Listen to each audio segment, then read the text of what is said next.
you're living in the chill girl archetype, and this is why you're in an almost relationship and a situationship with a man who likes you but does not claim you and does not make you his woman. I'll give you a story. Many 10 years ago, 2015, I was very busy. I was living in my Huntress energy, met a guy, and we had an agreement that we were just gonna have sex because that's really what I wanted. But what happened was he came to my house daily. He started to live like he was my man. He was always around me. He was cleaning my house while I was at work. We would eat together every day. The level of connection was so strong that what I ended up happening was that I bonded with him and believed that this was actually love. So after November, December, on the third month, he very on Valentine's Day, he actually said, "I'm really sorry. I'm going to go back to," what he said was his partner, because he had a 1-year-old son. And so he'd been separated and now he was going to go back. So this deep, intense experience really happened because I entered into a unspoken agreement, but it wasn't really unspoken. We agreed it, that I would, and I was this chill girl. I didn't have any expectations of him. I didn't have any commitment. I didn't expect anything of him. However, in that, he was showing up like my man.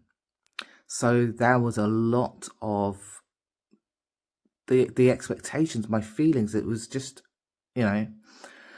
So what happened was he went back.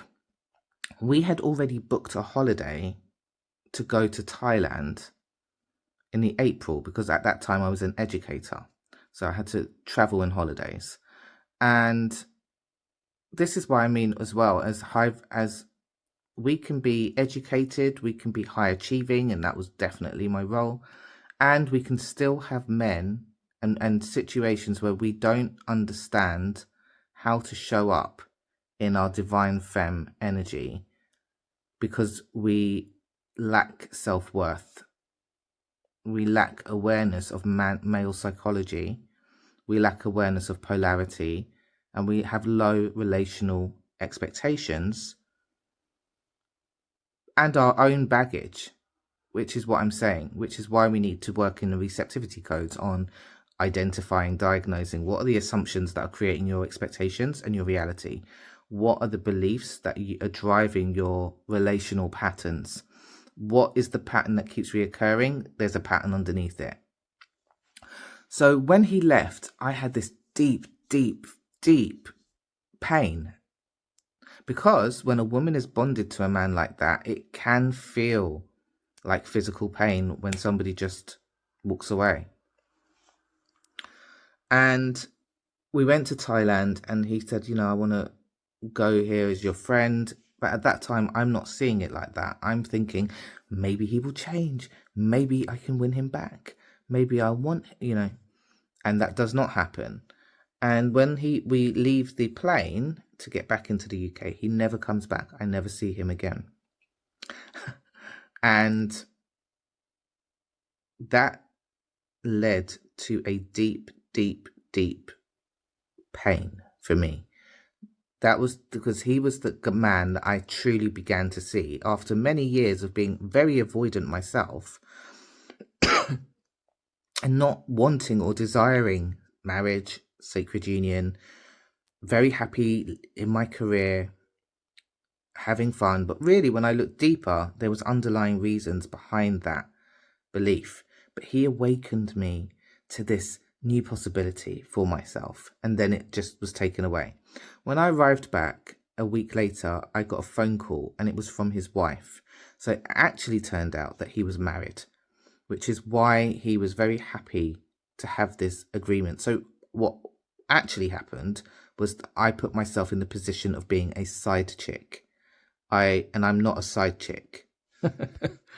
And I was giving this man girlfriend energy. I'm cooking, I'm cleaning, he's cleaning, we're living, we're doing experiences, we're having the best sex on the planet. We're having deep long night conversations. So all of this to say, he then came back after 10 years. And this is when I really began to go inwards, because it showed me there was an abandonment wound linked to that experience with him, and obviously before that had led to that experience. But it got me to deeply understand the chill girl archetype, because when a man likes you, he's happy to have access to your warmth, your pussy, your love.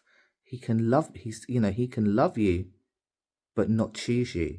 And that is the definition of an almost relationship. So if you want to change your dynamics, and if you want to step into committed partnership with a man who is choosing, cherishing, claiming, then, and it's mutual and there's reciprocity, you have to do that work to transform why you're accepting breadcrumbs, why you're accepting allowing a man in your body who hasn't earned the right to be there. And this is what the shift is.